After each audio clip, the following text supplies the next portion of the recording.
Kamu pasti udah gak asing dengan merek-merek ini kan? Minyak goreng ini memang sering banget kita temukan di supermarket atau warung-warung dekat rumah.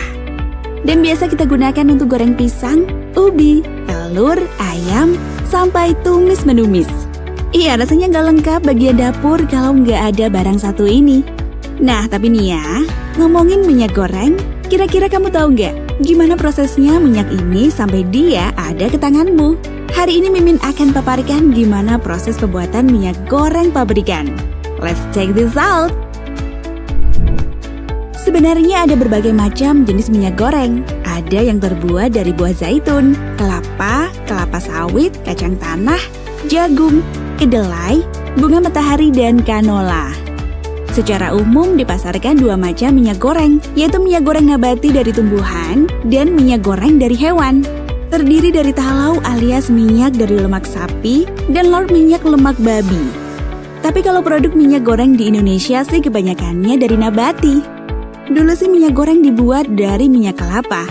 Dan generasi nenek kita banyak yang memproduksi sendiri minyak goreng dari buah kelapa dengan alat-alat yang sederhana.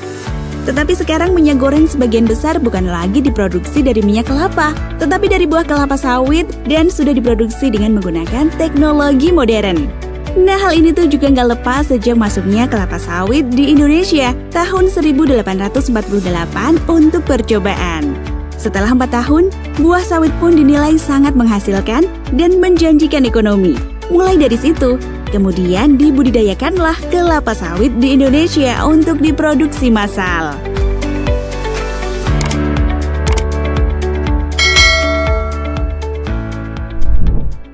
Saat ini Indonesia sendiri adalah negara yang dikenal sebagai produsen kelapa sawit terbesar di dunia. Tercatat perkebunan kelapa sawit di Indonesia sudah mencapai lebih dari 14,60 juta hektar tersebar di hampir seluruh provinsi di Indonesia. Mulai dari Sumatera, Kalimantan, Sulawesi, dan sekarang sudah menambah Papua loh. Wow, besar banget kan? Kebun kelapa sawit emang menjanjikan. Secara nih ya, minyak sawit adalah salah satu minyak yang paling banyak dikonsumsi dan diproduksi di dunia. Karena minyaknya murah, mudah diproduksi, dan harganya juga sangat stabil, apalagi untuk ekspor. Walaupun semua itu harus mengorbankan hutan lindung yang digundulkan guna penanaman sawit. Tapi yang namanya cuan, kan orang bisa apa? Iya nggak sih? Oke, mari kita lanjut. Nah, sebelum akhirnya minyak kelapa sawit didistribusikan, terlebih dahulu buah sawit akan menjalani berbagai macam proses. Pertama-tama tandan buah segar yang sudah matang dipetik. Tapi petiknya bukan ala memetik buah markisa ya. Tapi pakai benda tajam karena buahnya lengket seperti enau. Oke, next. Setelah dipetik tadi, buah sawit kemudian dikumpulkan dan disortir untuk menentukan mutu buah yang baik. Jika memenuhi kriteria, buah selanjutnya diangkut oleh truk dan dibawa ke pabrik pengolahan kelapa sawit. Pengolahan kelapa sawit memang sebaiknya di pabrik dengan memakai mesin yang memiliki kekuatan pres yang baik. Hal ini agar minyak yang dihasilkan juga berkualitas baik. Nah, saat tandan buah segar sawit telah masuk ke dalam pabrik, buah kemudian ditimbang untuk dapat dilihat kapasitas minyak yang akan dihasilkan.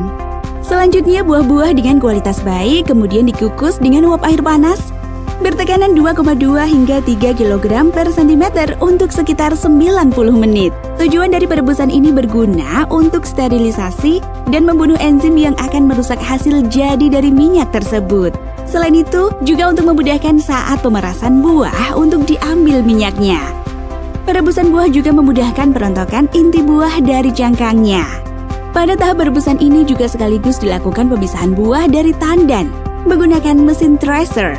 Karena dalam proses pembuatan minyak hanya buahnya saja yang diambil, sedangkan tangkainya dihancurkan dan dibuang atau bisa juga digunakan untuk membuat kasur dan bantal kursi mobil. Sekarang ke proses selanjutnya, yaitu pemerasan buah. Sesuai namanya, proses ini bertujuan untuk mengambil minyak buah dari biji sawit. Tapi sebelum buah diperas, terlebih dahulu buah TBS akan melewati mesin pencacah untuk melepaskan biji buah dan daging buah.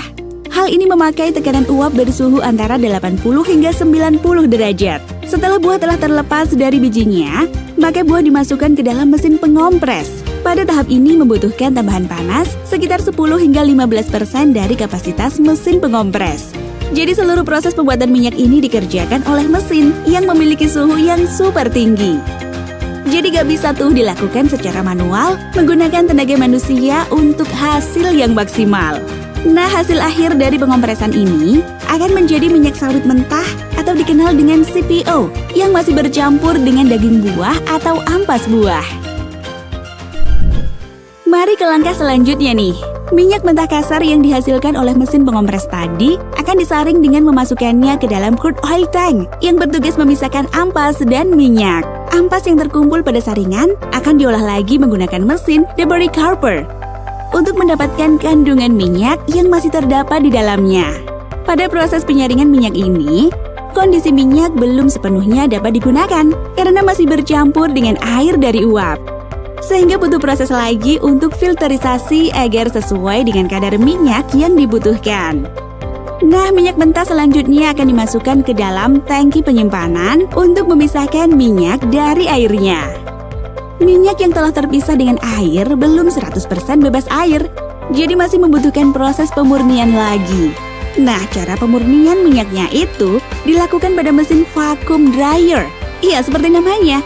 Mesin tersebut berfungsi mengeringkan alias membuang kandungan air yang masih ada, hingga volume minyak minimal atau di bawah ambang batas. Minyak yang telah melewati vacuum dryer ini sudah dianggap sebagai minyak murni dan dimasukkan ke dalam oil storage tank untuk kemudian dibawa ke bagian pengemasan.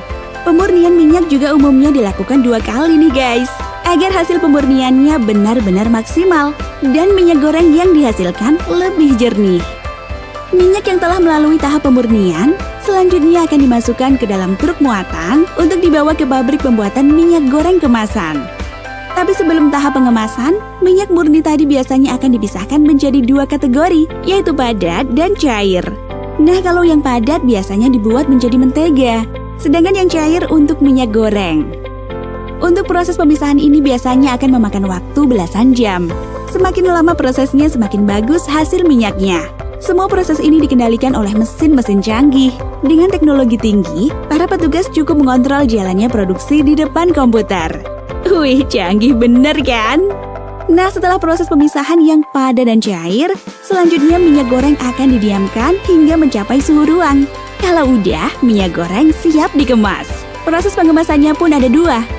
Iya, ada yang menggunakan plastik dengan ukuran 1-2 liter, dan ada juga jerigen yang dapat menampung hingga 5 liter.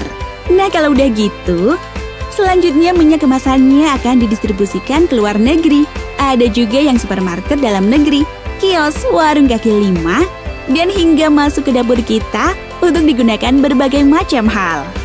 Nah, kalau kamu gimana? Apa yang biasa kamu lakukan dari olahan minyak sawit?